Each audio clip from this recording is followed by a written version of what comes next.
9. In the Sonoran Desert, there were ponds. You could be standing in the middle of one and not even know it, because the ponds are usually dry. Nor would you know that inches below your feet, frogs are sleeping, their heartbeats down to once or twice per minute. They lie dormant and waiting, these mud frogs, for without water, their lives are incomplete. They are not fully themselves. For many months they sleep like this within the earth, and then the rain comes, and then 100 pairs of eyes pop out of the mud, and at night 100 voices call across the moonlit water. It was wonderful to see, wonderful to be in the middle of, we mud frogs awakening all around. We were awash in tiny attentions, small gestures, words, empathies, thought to be extinct came to life. For years, the strangers among us had passed sullenly in the halls. Now we looked, we nodded, we smiled. If someone got an A, others celebrated too. If someone sprained an ankle, others felt the pain. We discovered the color of each other's eyes. It was a rebellion she led, a rebellion for rather than against. For ourselves, for the dormant mud frogs we had been for so long. Kids whose voices had never been heard spoke up in class. Letters to the editor filled a whole page of the school newspaper's December edition.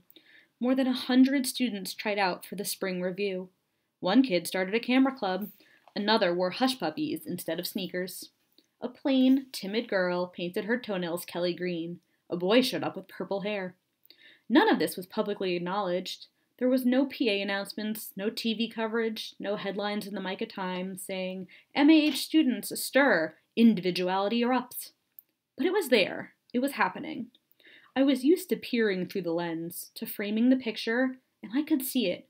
I could feel it in myself. I felt lighter, unshackled, and if something I had been carried had fallen away.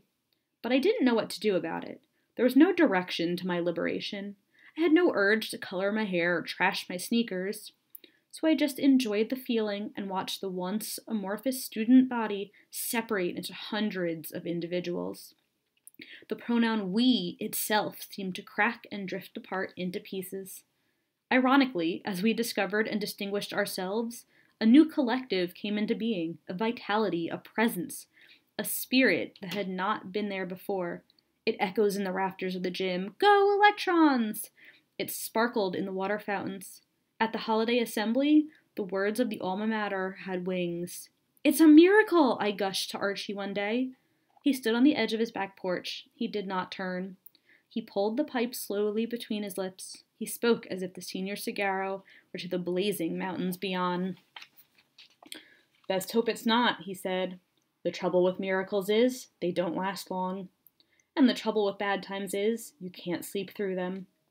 It was the golden age, those few weeks in December and January. How could I know that when the end came, I would be in the middle of it?